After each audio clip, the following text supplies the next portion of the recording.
The 300 series Toyota LandCruiser has been on sale now for well over a year, but demand remains high for the big beast. Customers are still experiencing long delivery times, particularly for some variants. Here we're testing the most rugged and hardcore version, called the GR Sport. It sits near the very top of the range, featuring various GR parts and enhancements, including special badges, dark grey or black exterior highlights, and a smart electronic kinetic suspension system. It can essentially disengage the stabilizer bars for improved wheel articulation during off-roading. The GR Sport also offers 245mm of ground clearance, along with live axle rear suspension, and front, centre and rear differential locks. Yep, when it comes to off-roading, this thing is ready for anything.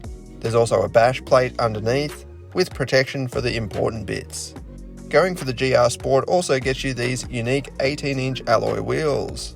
They are pretty small by modern standards, but that's because they're wrapped in big all-terrain tyres that offer plenty of sidewall flex.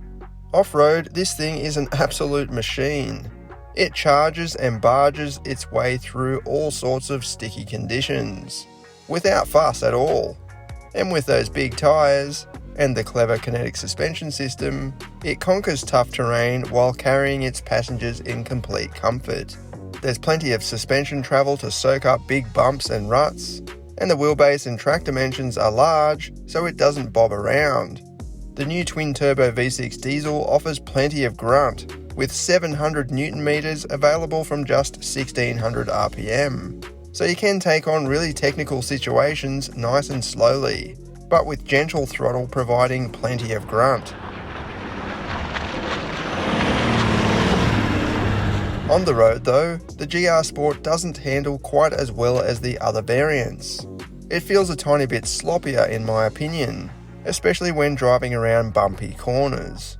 The suspension is somewhat compromised because it needs to perform extremely well off-road too, which it does. But if you're planning more on-road driving, we'd recommend the VX or Sahara. Inside, the GR Sport gets unique seats in the front, as well as a GR branded steering wheel, and plenty of soft touch materials around the dash and console. There's also the company's latest 12.3-inch widescreen infotainment system up on the dash, and lots of physical buttons and controls to play around with. Comfort in the front is excellent. With a high seating position and a commanding view, this is very empowering to drive. You feel like royalty. Rear passenger space is abundant too, and there's a full console panel for the 4-zone climate control, heated and cooled outer seats, multiple charging options, and an access button for the main center console, which contains a mini cooler box. Right at the back, the boot is just massive, especially the GR Sport, because in Australia, it features just 5 seats. Without the third row, you have over 1100 litres available, or over 2000 litres if you fold down the second row. Basically, if you're planning a huge trip, this is likely to accommodate everything you need, including the kitchen sink. Some extra space is hidden under the floor, but it's pretty small, so it's good for wet or sensitive items. Yes, it has upset quite a few fans, Toyota dropping the V8 and switching to a V6. But Toyota, like most car brands, is rolling out more and more electrified power systems.